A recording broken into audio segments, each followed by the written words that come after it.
Hey Phil, this is Fred Vogel, and today I will be reviewing Liar Liar for your movie club. Thank you so much for choosing this movie. I'm not joking. Not only is this one of my favorite Jim Carrey movies, but it's one of my favorite movies of all time. So what's this movie about? It's about a lawyer played by Jim Carrey who's like a compulsive liar. He lies to his ex-wife, he lies to his boss, he lies to his secretary. He's just like a workaholic. He's a compulsive liar. He's an asshole. Jim Carrey at the beginning of this movie is a huge asshole, and then his son, the one person he never lies to is his son, and his son feels like he's been lying to him, so he makes a wish. He says, "For one day, I wish my dad couldn't lie," and lo and behold, Jim Carrey cannot lie for 24 hours in the time span that this movie takes place, and you have your movie. Let's be honest, in the 90s, there was no bigger celebrity than Jim Carrey. Jim Carrey was huge. He was everywhere. He had tons of movies come out. Like, I'm a huge Jim Carrey fan. I personally think that Jim Carrey is not only a great comedic actor, but a great dramatic actor too, and he really shows both ends of the spectrum in this movie. Sorry, I pulled a Marco Rubio there. Anyways, Jim Carrey is he starts out not being very likable. Like, you don't like him, and then throughout the movie he grows on you, and you see him go through this transformation and like really realize about himself that he cannot act like this. He's so good in this movie, and his improv skills, his facial expressions, his body language. Jim Carrey is just like fantastic in this movie, but it also has a lot of heart to it. There's a lot of heartfelt moments between him and his son. Like, you know that Jim Carrey is a terrible person, but he loves his son. Like, I absolutely love. I absolutely love the dynamic between him and his son. I thought Jim Carrey was a great choice for this role. He was the only choice for this role. And who else do you have in it? You had, I don't know his wife's name. She's not important enough to remember, I guess. Hold on. Jennifer Tilly. There's this whole subplot where he's defending Jennifer Tilly in a divorce trial, and he's defending Jennifer Tilly, and she cheated on her husband with 7 other men. They're not even sure if her kids are her husband's or anybody else. And so there's that whole subplot going on. That's really interesting too, because obviously he is lying. He knows that she's like been an adulterer, and she's like really, really trying to like. He's actually trying to like win this case for her, even though she's a terrible person. Which was a great dynamic. Jennifer Tilly was really good in this movie. Carrie Elways was in this movie. Yeah, Wesley from Princess Bride. He was in this movie. What's his name?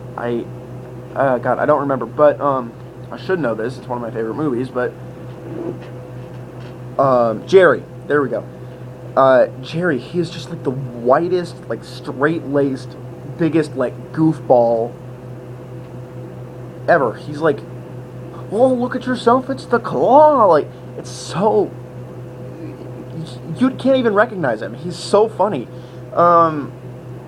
Yeah, everybody in this movie plays their part really, really well.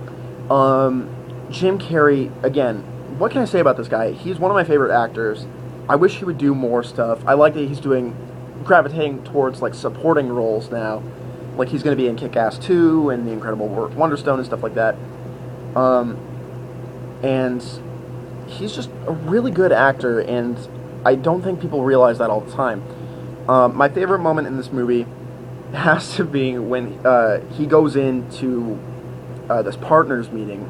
All these like big like stuffed shirt lawyers are there, and his potential boss is sitting right in front of him, and his supervisor or his whatever asked him, "What do you think of this guy?" Because she knows that he can't lie anymore.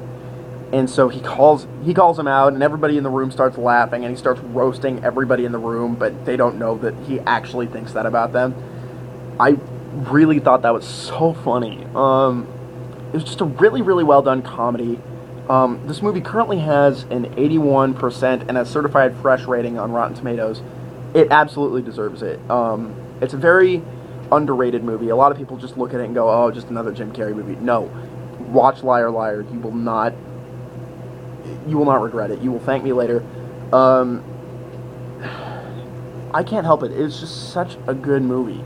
And it's got a great message about the truth. And, like, should we tell the truth all the time? Like, how often is it acceptable to lie? Honestly, like, it doesn't tell you should tell the truth all the time, be honest completely 100% all the time. No, it's not like that, because he is honest, and he gets himself into these situations, like he gets a parking ticket or something like that. He gets pulled over, he loses his car. That's another one of my favorite scenes. He goes through all that, and he gets in trouble because he tells the truth, the absolute truth. But then again, he was an asshole when he lied. So you gotta find that balance, I think, is the message of this movie. You can lie a little bit, but for the most part, you gotta be open with people. You gotta be honest. It's got a great message about fathers and sons and how, you know, they need each other in their life. Like, his son, even though he's, like, depressed and, like, he's a 4-year-old kid, and he's a great actor too in this movie. Even though, like, he's, like, trying to pull away, he still loves his dad, and the dad is, like, all for his son. Like, that's the one thing he can tell the truth about in this movie. He loves his son, and he wants to spend time with him. I love that, because I'm really close with my dad, and I think I like seeing that relationship on screen, because I know some of my friends don't have the best father figures either. So it's really good to see that, and yeah, it was really, the end scene is really, really touching. Yeah, what can I say about this movie that I haven't said already? It's fantastic. A weird thing to comment on, just like throwing this out there last minute. Weird thing to comment on, the score in this movie is actually really, really good. It's like uplifting and bouncy and happy, like dun dun dun dun dun dun dun dun dun dun, dun, like just like that cheesy like 90s comedy music. But it's so well done. It's everything in this movie just works. It fits perfectly. It's one of my favorite comedies. It's one of my favorite movies. It's probably in my top 3 Jim Carrey movies. I'm going to count both Ace Ventura movies as one movie, so yeah, anyways, that's my review of Liar Liar. Thanks for choosing this movie, and thank you, Phil. So, bye.